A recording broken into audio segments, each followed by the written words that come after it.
Bonjour à tous et bienvenue dans votre journal des produits de bourse de l'Upstat du mardi 21 mai.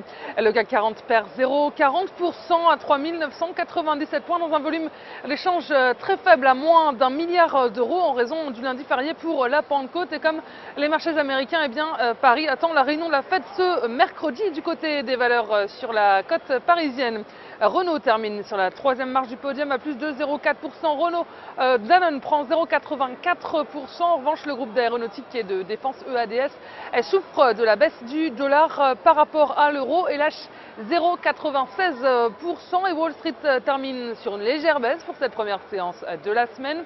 Mais les indices américains poursuivent leur course au record. Pas d'indicateur majeur pour alimenter la hausse après 4 semaines consécutives de record. Prudence donc sur la place new-yorkaise en attendant le rendez-vous clé de la semaine ce mercredi avec les dernières minutes de la réunion de la politique monétaire de la Fed, suivi du compte-rendu de son patron Ben Bernanke. Et cela permettra d'en savoir davantage sur les intentions de la Banque centrale américaine et de répondre aux interrogations du marché sur la poursuite du plan de soutien de la Fed qui a porté les indices ces derniers mois.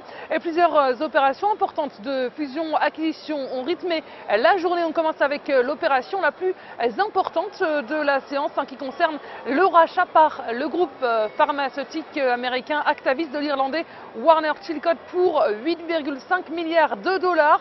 Et Yahoo de son côté a officiellement annoncé le rachat du site de blog Tumblr pour 1 milliard de dollars. Et autre annonce d'envergure, le fonds américain Vista Equity Partners s'offre la société de sécurité sur Internet WebSense pour plus de 24 milliards de dollars. Et cela fait grimper le titre de 28%.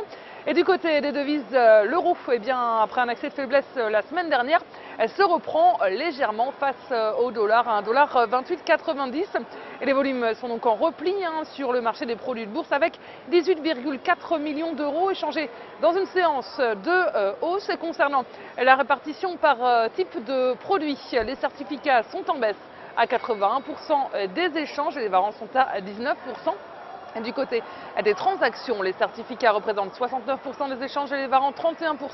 En ce qui concerne la répartition par sous-jacent, les indices sont en baisse avec 23% du marché, les actions sont à 75% et la répartition des transactions sur les varants nous indique que les indices représentent 20% des échanges, les actions sont à 76%, le taux de change est à 0%, les matières premières sont à 1%. Et la valeur du jour, c'est aujourd'hui le groupe d'immobilier commercial Unibail Rodamco. D'un point de vue graphique, le titre évolue dans un canal haussier en place depuis la mi-février.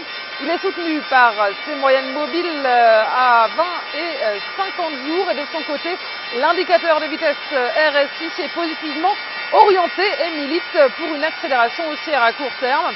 Ainsi tant que le support reste à 197,30 €, une poursuite de la progression vers 22,50 € puis 235 €, vers 225 € puis 235 € est attendue.